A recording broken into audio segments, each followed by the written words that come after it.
Эрүүгийн хуулийн 148-ын 4-р зүйл анги гэж юу вэ? За тэгэхээр ямар эрүүгийн хэрэг үүсгэсэн бэ гэхээр одоо энд байна.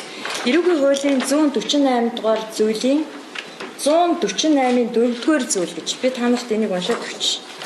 Эм гэмт хэргийг онц аюултай гэмт хэрэгтэн зохион байгуулалттай бүлэг гэмт хэрэг бүлэглэн үйлдсэн.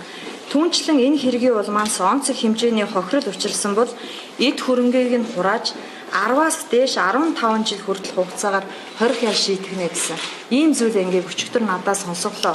За тэгэхээр эрүүгийн цагдаагийн газрынхан сэтгүүлч баясгалан буюу уран бүтээлч мөн баясгалан онц аюултай гэмт хэрэгтэн зохион байгуулалттай бүлэг гэсэн субъектэд хамааруулж байгаад 2013 он төрийн өмчөд Мяд компанитай харилцан тохиролцож байгуулсан зар сурталчилгааны гэрээнд нь эрүүгийн хэрэг үүсгэжээ. Үүнийг нь бүр яаж тайлбарлах гээд тайлбар олдохгүй аргаа тасарч байна. Бүх төрлийн хэвлэл мэдээллийн байгууллагуудын оршин тогтнох цорын ганц үндсэн зар сурталчилгаа байдаг бод чухам үгээрэл тэр баг хамт олонныхоо цалин бөнлөг болгож нийгмийн асуудлыг шийдэж явдаг юм.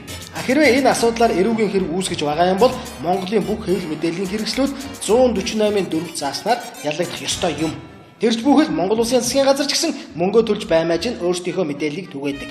Тэгэхээр энэ бүхэн бүгдээрээ гэмт хэрэг болж таарнаа да. Тэгээ юу ч хэвдэ энд ер нь нэг тайлбарлаад авах зүйлч байхгүй. Ердөө л офшорчдын хийж байгаа ажил бөгөөд үүнийхээ төлөө төрийн цагдаагаар бохир мухан ажиллаа хийлгэж байгаа хэрэг юм. Нүүдэн дээр илт байгаа зүйл нь офшорчт нь Монголын төр засаг захиргаа цагдаа тагнуул гээд бүхэл субъектуудыг хяналтандаа байлгаж командалж чаддаг нь үүгээр хамгийн доод харагдаж байна. Аимшиггүйгээр хэлэхэд офшорчт нь өнөөдөр Монгол улсын төрийг харгалзан барьж байна гэсэн үг л дээ.